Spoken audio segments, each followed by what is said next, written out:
Sajadah dengan simbolisme Kristen atau penggunaannya di gereja. Sajadah digunakan oleh umat Kristen Oriental Ortodok atau Ortodok Timur untuk berdoa yang melibatkan sujud, dan juga tujuannya adalah untuk menjaga kebersihan tempat berdoa kepada Tuhan dan sepatu harus dilepas saat menggunakan sajadah. Di kalangan umat Kristen Ortodok, khususnya para ritualis lama, sajadah digunakan untuk menjaga kebersihan wajah dan tangan selama sujud, karena bagian tubuh ini digunakan untuk membuat tanda salib.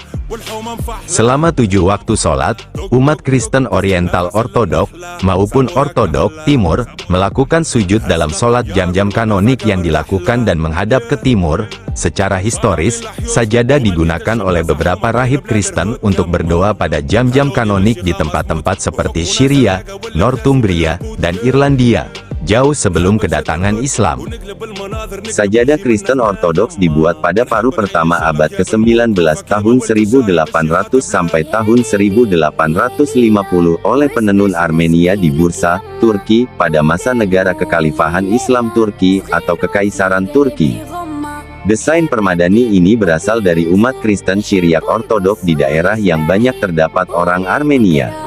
Permadani tersebut digunakan sebagai sajadah dan biasanya diletakkan di lantai gereja di depan ikon Bunda Maria. Lengkungan itu melambangkan kekuasaan Allah yang penuh kemenangan dan akses ke surga. Seringkali dikelilingi oleh bunga lili yang melambangkan rahmat Tuhan pada hari pembalasan. Warna latar belakang merah melambangkan darah Yesus. Lampu minyak yang digantung di tengah lengkungan, atau lilin mengingatkan pada lampu yang digantung di gereja untuk menunjukkan kehadiran sakramen kudus di altar. Warna hijau menggambarkan pencurahan Roh Kudus atas kita. Warna hitam menggambarkan dosa-dosa kita dan kita memohon ampunan kepada Tuhan. Sujud, sajadah, dan waktu sholat yang tetap. Praktek-praktek ini adalah ciri-ciri ortodoksi dan Alkitab. Melanjutkan praksis Yudaisme Ortodoks pada masa Kristus dan para Rasul, umat Kristen diharuskan berdoa 3 kali atau 7 kali setiap hari, menghentikan apapun yang mereka lakukan untuk berdoa. Secara historis, orang-orang Yahudi berdoa pada waktu tertentu sepanjang hari. Raja Daud, yang diyakini telah menulis Mazmur, menyatakan, "Sore, pagi, dan siang aku mengutarakan keluh kesahku dan mengerang, dan dia akan mendengar suaraku." Baca dalam kitab Mazmur pasal 55 ayat 17. Umat Kristen seringkali bersujud dan menyentuhkan kepala mereka ke tanah. Saat ini sajadah digunakan sebagai cara untuk menyelaraskan dengan gereja lokal dan untuk memastikan kebersihan area. Selain itu, sepatu dilepas saat sholat.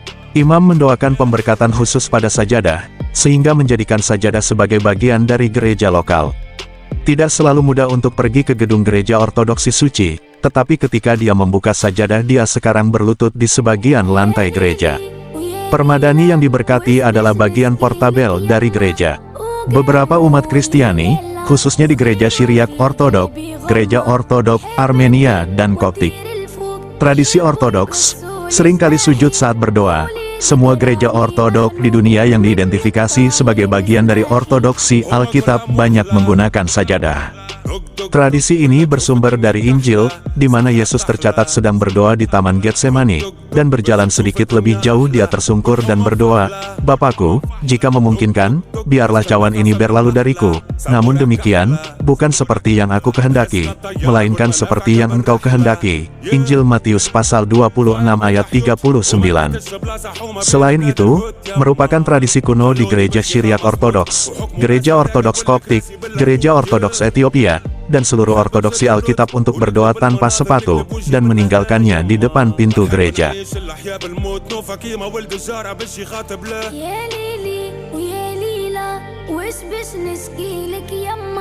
وقالوا لي ليلة صغير وفي قلبي غمة